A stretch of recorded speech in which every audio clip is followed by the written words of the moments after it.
Claro, en realidad ellos se aprovechan de cualquier punto débil que vos tengas. Puede ser baja autoestima, puede ser un problema familiar, puede ser un problema económico, porque ellos te dan las soluciones mágicas, como vos dijiste. Soluciones mágicas a problemas que realmente son difíciles de, a veces, resolver. Cuando dicen que los apartan de la familia, ¿por qué es esto? Y porque a ellos no le conviene que esa persona tenga su núcleo familiar alertándolos de lo que le puede llegar a ocurrir estando bajo la tutela de estas personas. Tiene 15 años. Pero atención, porque una de las cosas que más puntúa para ser el candidato elegido es que no tengas pareja ni familia. El control mental, es decir, la expresión control mental, también evoca imágenes erróneas, y eso se lo debemos en parte al cine, que nos ha hecho creer que para estar controlado mentalmente nos tienen que torturar y someter físicamente, cuando en realidad eso no es así. Es que antiguamente existía esa técnica, bueno, y se implementa, pero esos son grupos muy extremos, de lavado de cerebro. En el lavado de cerebro sí se ejerce mucha presión física, violencia física. Es a partir de la tortura que se logra ese control mental del individuo. Pero en el control mental no es necesario ser sometido físicamente ni sometido a la tortura. Entonces, para no estar evocando esa imagen errónea de tortura física, actualmente se utiliza la expresión de reforma del pensamiento.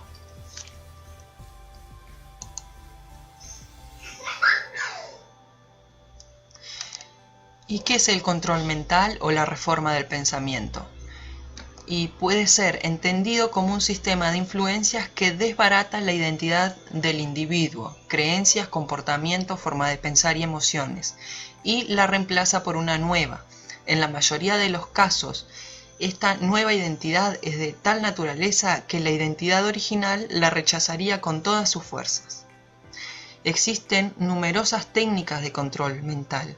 Algunas incluyen formas encubiertas de hipnosis, mientras que otras se instrumentan a través de un entorno social rígido y controlado. Pero sobre todo hay que tener presente que el control mental es un proceso muy sutil. Y bueno, acá empieza ya a jugar lo que son los componentes de la personalidad para comprender el control mental. Y sobre todo aquella vieja teoría de la disonancia cognitiva. Y tengamos en cuenta que todos estos conocimientos ya estaban disponibles en el año 50. Por lo que estas técnicas han avanzado mucho. La disonancia cognitiva básicamente lo que dice es que una persona se compone, o sea, la identidad de una persona se compone del comportamiento, es decir, lo que esa persona hace, de los pensamientos y de las emociones del individuo.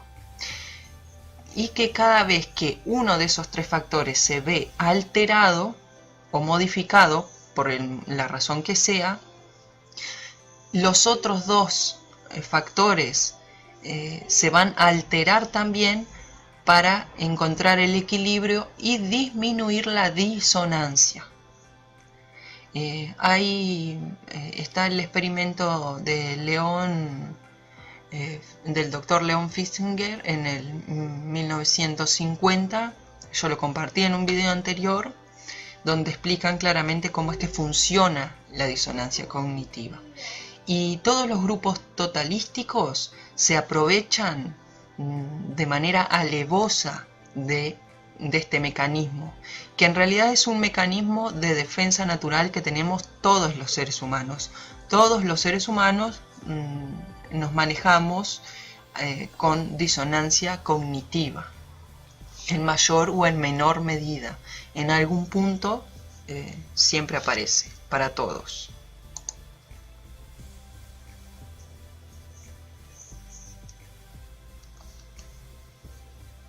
A partir de la Segunda Guerra Mundial, las agencias y secciones de inteligencia de todo el mundo se dedicaban activamente a la investigación y desarrollo del control mental.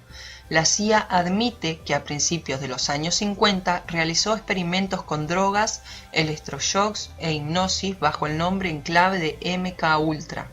Desde entonces la investigación se ha extendido a otros campos. Este es un documento de la CIA desclasificado sobre MK-Ultra y está parcialmente censurado, pero se puede ver en muchas partes la palabra LSD. Y si tenemos en cuenta todo esto que pasó en Woodstock, en el primer concierto, se puede entender que dónde estuvieron sus investigaciones. Porque recordemos que en ese lugar la gente se sometió al LSD durante días y terminó bailando y durmiendo entre sus propios excrementos. Es decir, todo el agua, esa que se ve, ese barro, al parecer era orina y materia fecal. Pero estaban todos muy contentos bailando. En alguna oportunidad ya dije control mental antiético, y es que hay un control mental que sí es ético, que sí puede tener resultados positivos para el individuo, pero siempre y cuando no pierda la autoridad sobre su vida. Por ejemplo, está este señor Tony Camo, que es muy famoso porque recorre el mundo dando conferencias donde supuestamente ayuda a la gente a dejar de fumar en base a técnicas de hipnotismo, que también es otra palabra que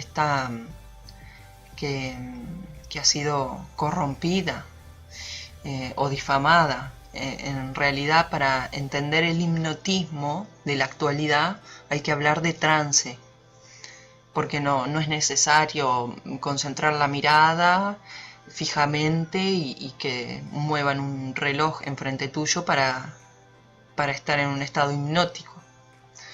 Entonces también se cambia esa palabra hipnotismo por trance, pero vienen a significar lo mismo. Algunos grupos totalísticos convierten a sus miembros en adictos. Las personas adoctrinadas para realizar horas y horas de meditación o entonar cánticos a diario pueden llegar psicológica y fisiológicamente a convertirse en adictos a las técnicas de control mental. Esto genera en el cerebro fuertes descargas químicas que causan no solo un estado de disociación mental, sino también una euforia similar a la que producen las drogas ilegales. Algunos exmiembros que han utilizado estas técnicas durante varios años han informado de una extensa variedad de efectos secundarios indeseados, incluyendo fuertes dolores de cabeza, espasmos musculares involuntarios y disminución de las facultades cognitivas como la memoria, la concentración y la capacidad de tomar decisiones. Es que después de caer en trance, después de haber estado en un estado de trance como el que generan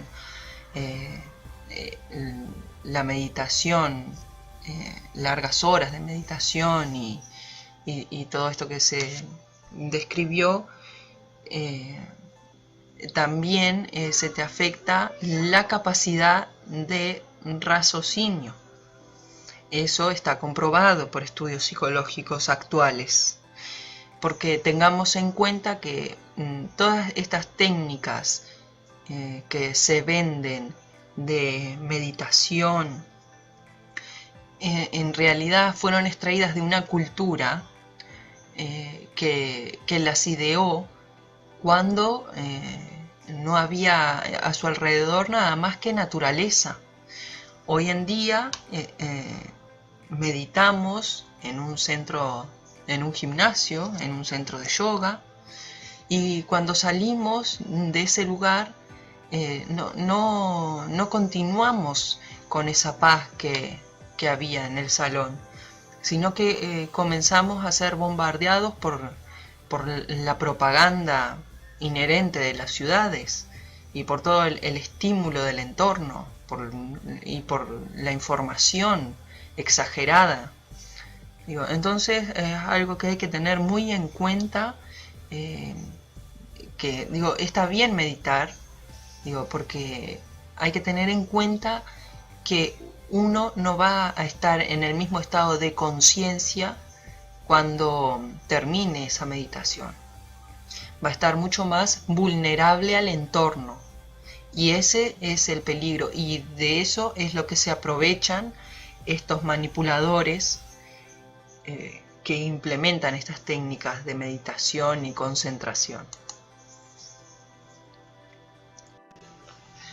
Las técnicas más comunes del control mental son la censura y la propaganda. Y son las más comunes porque en realidad son en las que vivimos sumergidos como sociedad. No son extrañas las noticias de gobiernos pidiendo más control a empresas como Facebook o YouTube sobre el flujo de información. Vemos diferentes ejemplos de propaganda. El principal vehículo de la propaganda siempre ha sido el cine históricamente, pero a modo masivo y cultural, la escuela y la educación son los principales encargados de propagar esas ideas que interesan a los grupos de poder. Acá vemos muchos ejemplos de diferentes tipos de propaganda con diferentes intenciones. Siempre que alguien transmite una idea de forma sesgada, lo que está haciendo es propaganda. Y la propaganda junto a la censura son mecanismos de control mental que tratan de minimizar las capacidades de razonamiento del individuo. No le dejan libertad para elegir y le dicen además qué es lo que deben pensar. Con respecto a la educación, no hay que olvidar de dónde surge la idea de educación gratuita y obligatoria, y es de la escuela prusiana, la educación prusiana, que estaba destinada a educar militares obedientes y serviles. En América Latina, la escuela gratuita y obligatoria fue implementada por dictadores. En Uruguay, específicamente durante la dictadura del general Latorre.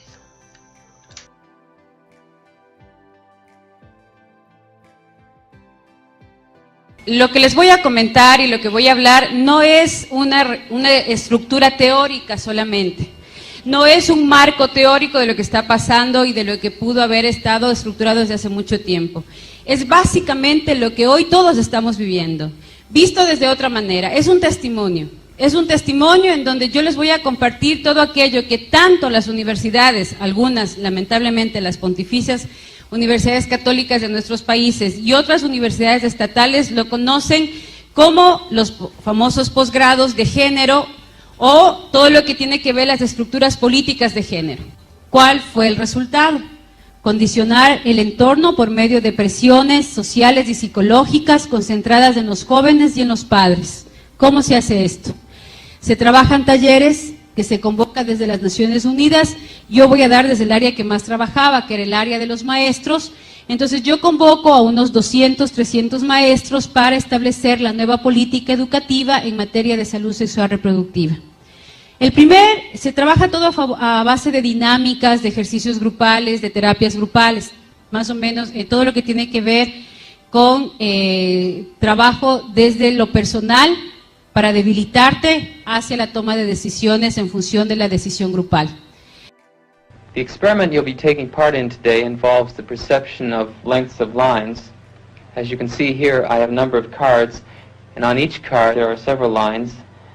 Your task is a very simple one. You're to look at the line on the left and determine which of the 3 lines on the right is equal to it in length. All right, we'll proceed in this order. You'll give your answer. Only one of the people in the group is a real subject, the 5th person with the white t-shirt. The others are confederates of the experimenter and have been told to give wrong answers on some of the trials. The experiment begins uneventfully as subjects give their judgments. 2, 2, 2, 2, 3, 3, 3, 3. But on the 3rd trial, something happens. 2, 2, 2, 2, 2. The subject denies the evidence of his own eyes and yields to group influence. Ash found subjects went along with the group on 37% of the critical trials. But he found through interviews that they went along with the group for different reasons. 1. 1. They must be right. There are 4 of them and 1 of me. 1. This subject's yielding is based on a distortion of his judgment. He genuinely believes that the group is correct. 1. 1. 1. 2. 1. 2. 2. 2. I know they're wrong, but why should I make waves? 2. In this case, the subject knows he is right, but goes along to avoid the discomfort of disagreeing with the group. Here, the distortion is at the level of his response. 2. 2. 2. 2. In the previous experiment, the naive subject stood alone against the group. In this variation, Ash gave the naive subject a partner, here seated in the 3rd position, who also gives the correct response. 1. 1. 2. 1. 2. With a partner, yielding drops to only 5% of the critical trials compared to 37% without a partner. Although subjects report warmth and good feeling toward the partner, they typically deny that he played a role in their own independence.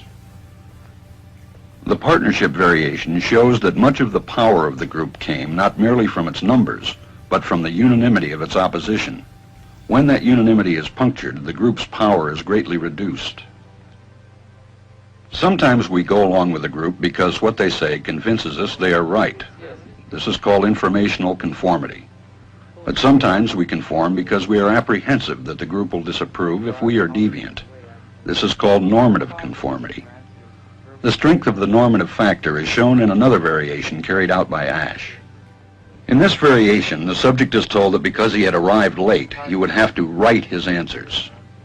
Subjects in this private response experiment are exposed to the same amount of misleading information as other subjects, but they are immune from any possible criticism by the group. 1. 1. 1.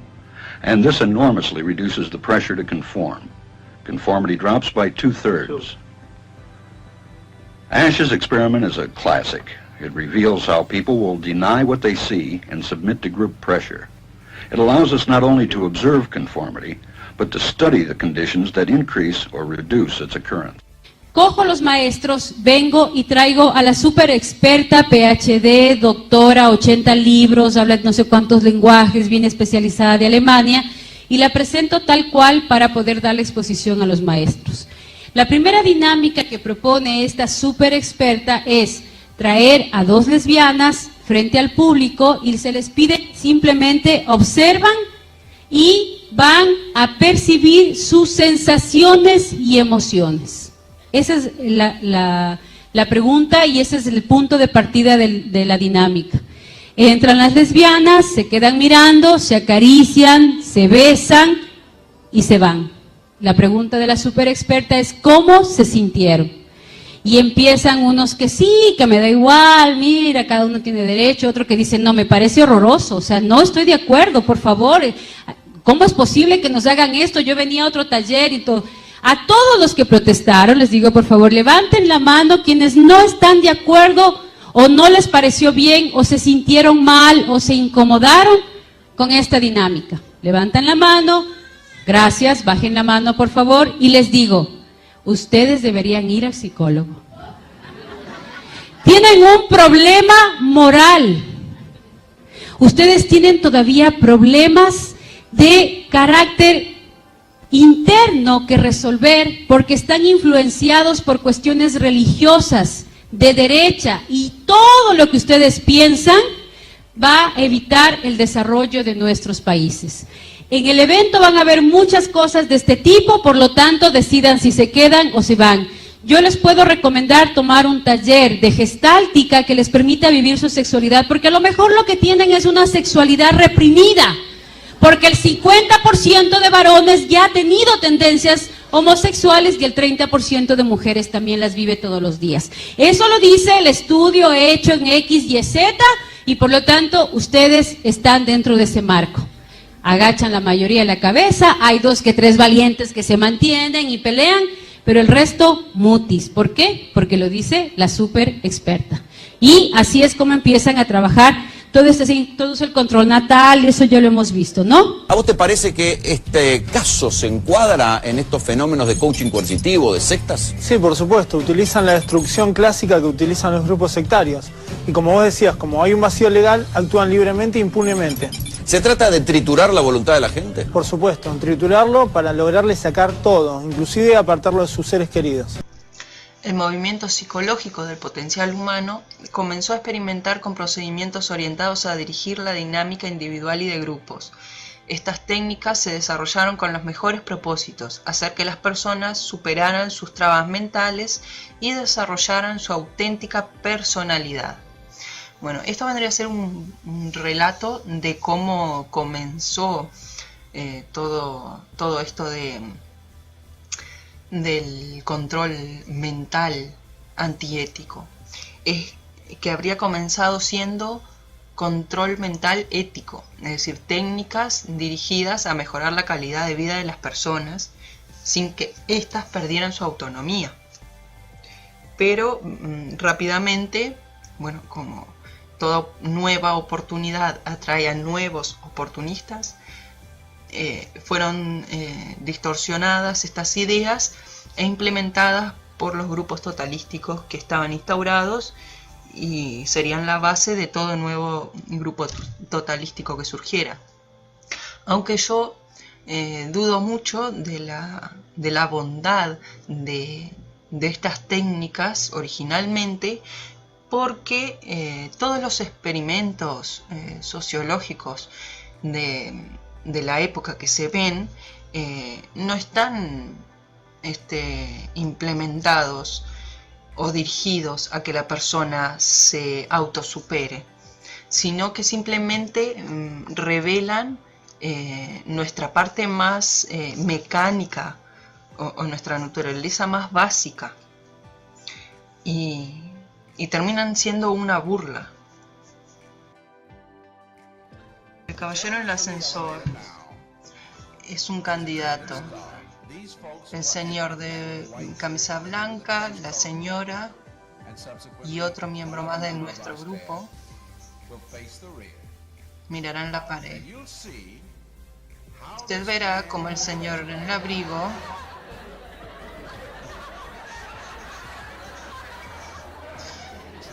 trata de mantener su individualidad, pero poco a poco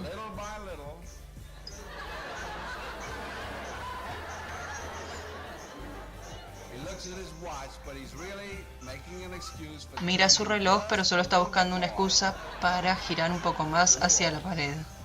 Intentémoslo otra vez. Ya está el candidato estrella. Vienen nuestros ayudantes.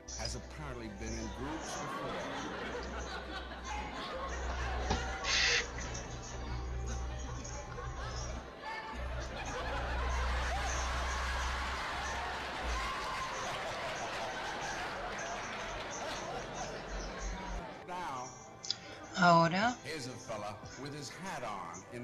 hay un amigo con el sombrero. Todos se dan vuelta y Charlie cierra la puerta.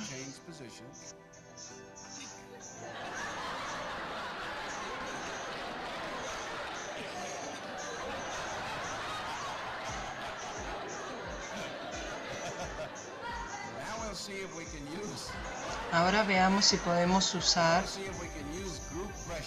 la presión de grupo para bien. Ahora, a la señal de Charlie, todos se dan la vuelta, se sacan el sombrero.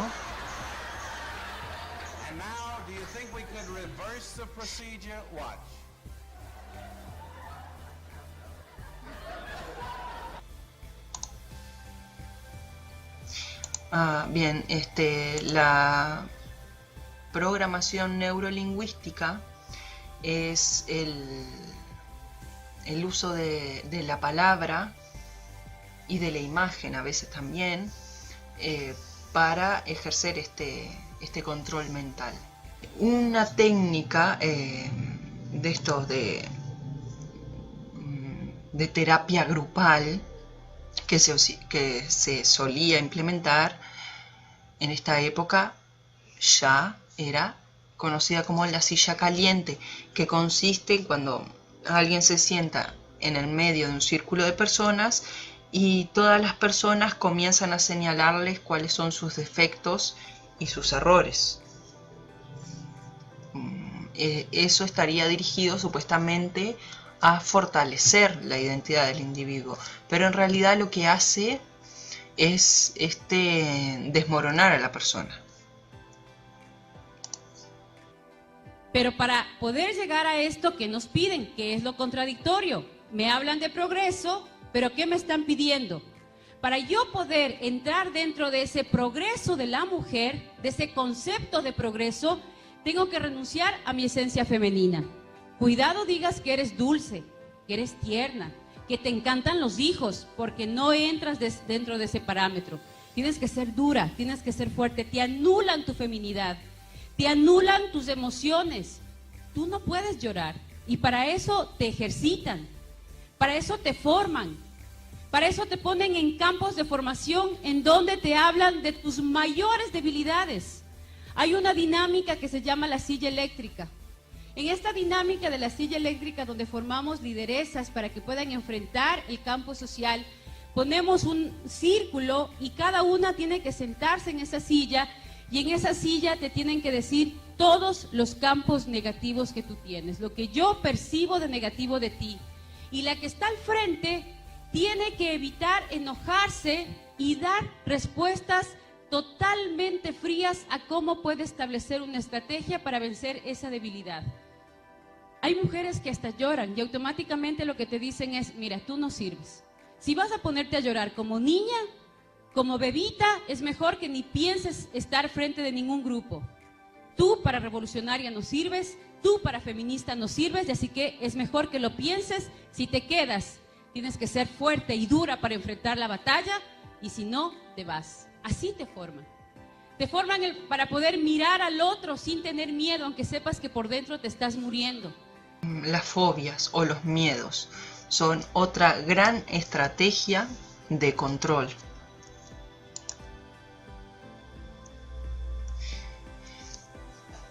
Y esto se debe a que consigue que los miembros tengan fobia a abandonar el grupo. Los grupos saben cómo implementar de forma efectiva en el subconsciente de los adeptos vívidas imágenes negativas que hacen imposible que el individuo pueda imaginar siquiera la posibilidad de ser feliz y tener éxito fuera del grupo. Cuando se programa el inconsciente para que acepte las imágenes negativas, este se comporta como si fueran la realidad. Se consigue que el inconsciente almacene una serie de imágenes que representan todas las cosas malas que le pueden ocurrir al sujeto si alguna vez intenta traicionar al grupo. A los miembros se les programa abierta o sutilmente en este sentido. Desde luego, todos estos pensamientos son irracionales y no tienen el menor sentido.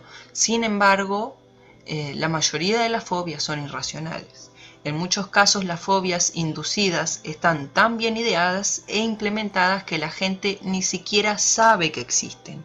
Por ejemplo, el miedo al fin del mundo y la respuesta a la salvación es muy común, pero también el miedo a la pérdida económica, es decir, si yo abandono este grupo me voy a morir de hambre, no voy a tener dónde vivir, voy a terminar loco, o solo en este grupo hay respuesta para este problema. Actualmente somos bombardeados con esto de que en cualquier momento, y todavía nos dicen para que quedemos tranquilos, que en cualquier momento va a haber un evento de extinción masivo, como el que extinguió a los dinosaurios, por ejemplo, que vendría a ser el meteorito, y que si no es eso, vamos a ser nosotros mismos los que vamos a destruir el planeta, y que por eso debemos actuar de cierta manera, de cierta forma, para no contribuir a esa catástrofe mundial. Y son estos ciertos grupos los únicos que manejan la respuesta apropiada a estas debacles. Por ejemplo, tenemos a Elon Musk con el viaje a Marte, es decir, él es el salvador de la humanidad. Así se presenta, porque no es necesario que una persona diga yo soy el nuevo Mesías, tengo la respuesta a todos los males, hagan lo que yo les digo. Hay otras formas de dar el mismo mensaje. Y por ejemplo, toda esta idea de viajar a Marte y de convertirse en una especie multiplanetaria y cuantas cosas que nos están vendiendo hoy en día, por todos lados, porque desde los dibujitos hasta las noticias, conferencias en la escuela, es decir, creo que no hay rincón de la información que no hayan llenado. Por todos lados nos venden esa idea de que tenemos que irnos a Marte, que esa es la respuesta a la salvación, y que de lo contrario, si no hacemos eso, vamos a perecer en ese evento masivo.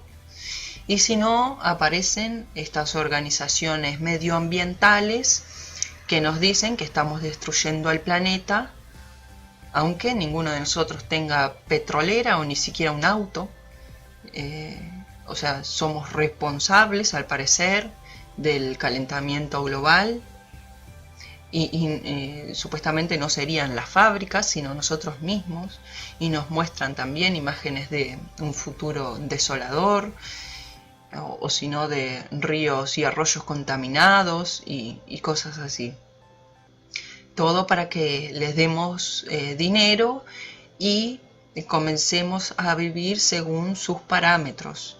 En realidad yo estuve pensando que mucho de esto del calentamiento global también es aprovechado para controlar el entorno en cuanto a cuáles son las zonas de movilidad a las cuales podemos acceder.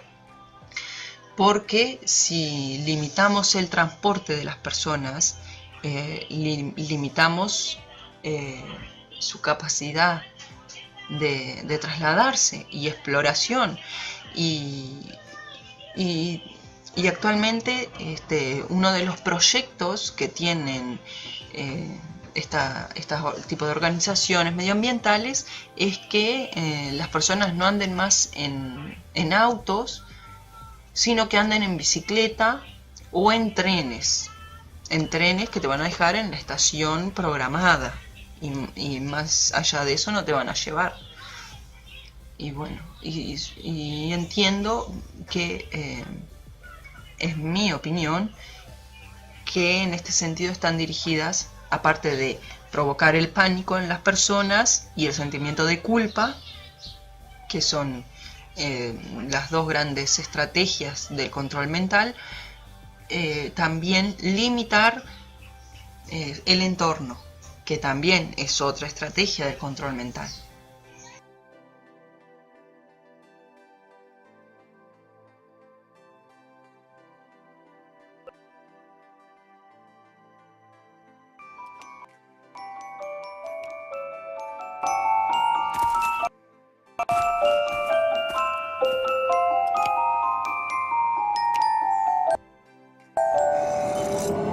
Five, four, three, two, one.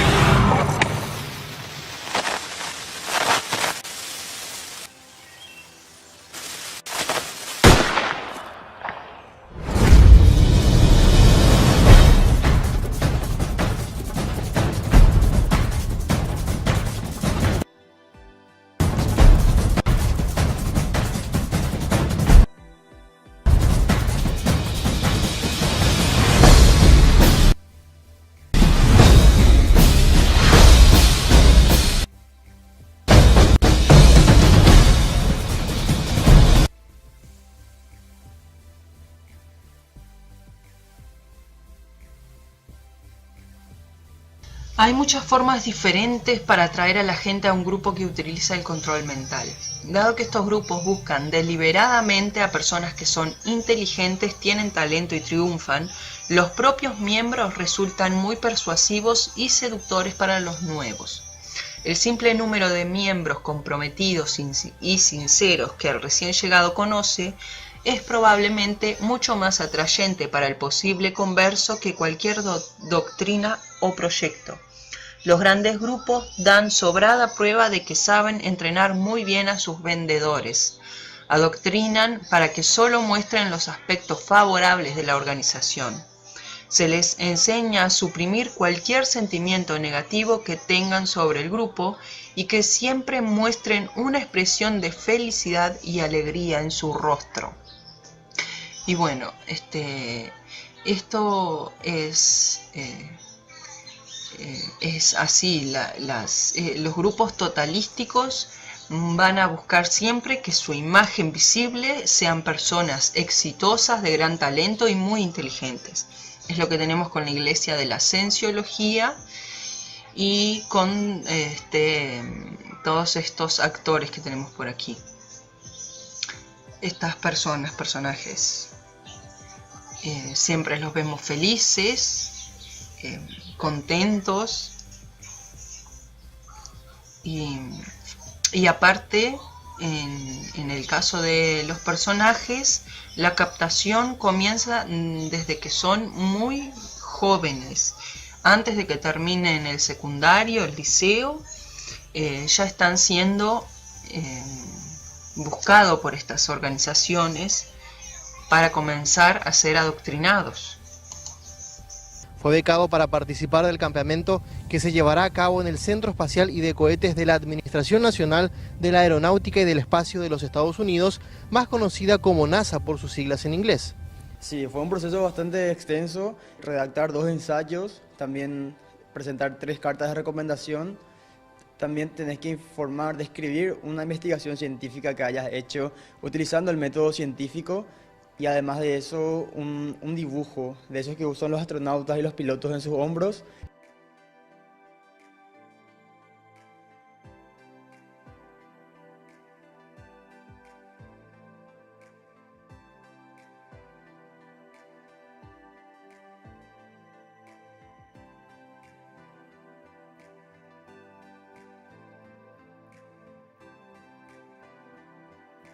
El campamento durará 6 días y en él recibirá entrenamiento en sistemas aerodinámicos de aviones y cohetes. Utilizaremos simuladores de vuelo, de aviones, de transportadores. También presentaremos situaciones y talleres de trabajo en equipo, de orientación y supervivencia en situaciones desconocidas y lugares desorientados. Sebastián Núñez cursa el 3er año de la media y es parte de la selección paraguaya de astronomía. El adolescente obtuvo varios premios en astronomía y astronáutica.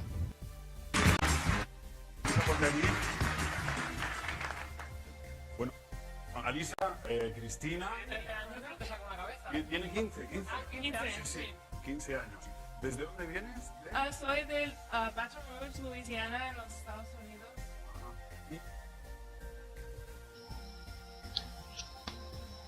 Al nuevo miembro se le traslada a algún lugar lejos de su vecindario y de sus fuentes de influencia, incluso en una nueva ciudad donde no ha estado jamás y donde no conoce a nadie.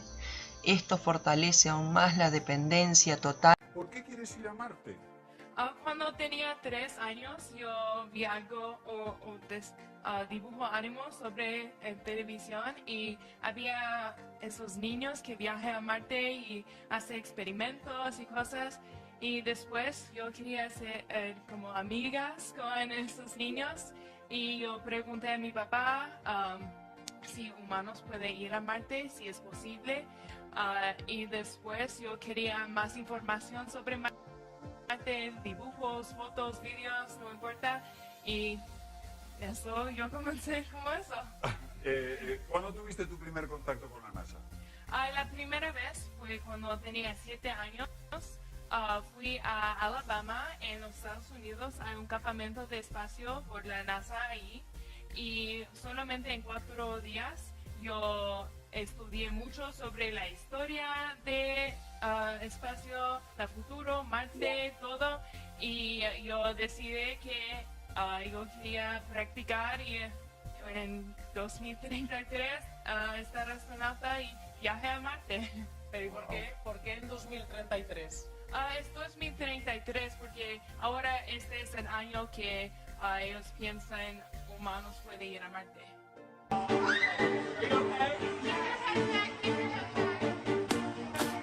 Hace aproximadamente 2 años, pues mi papá me platicó sobre este programa en donde los estudiantes de 16 a 18 años asistían. Decidí yo tomar el reto, entonces apliqué, me empezaron a pedir que mandara ensayos y mis calificaciones, y pues sobre un proceso selectivo, pues yo salí dentro de 320 alumnos, estudiantes de todo el mundo.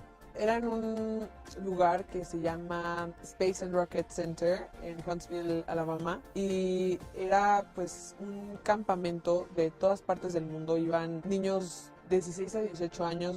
Consistía en que nos interesábamos más en esto, en la parte de la aeronáutica y así. Entonces veíamos pues cosas como con el Space Shuttle, prácticas, hacíamos simuladores.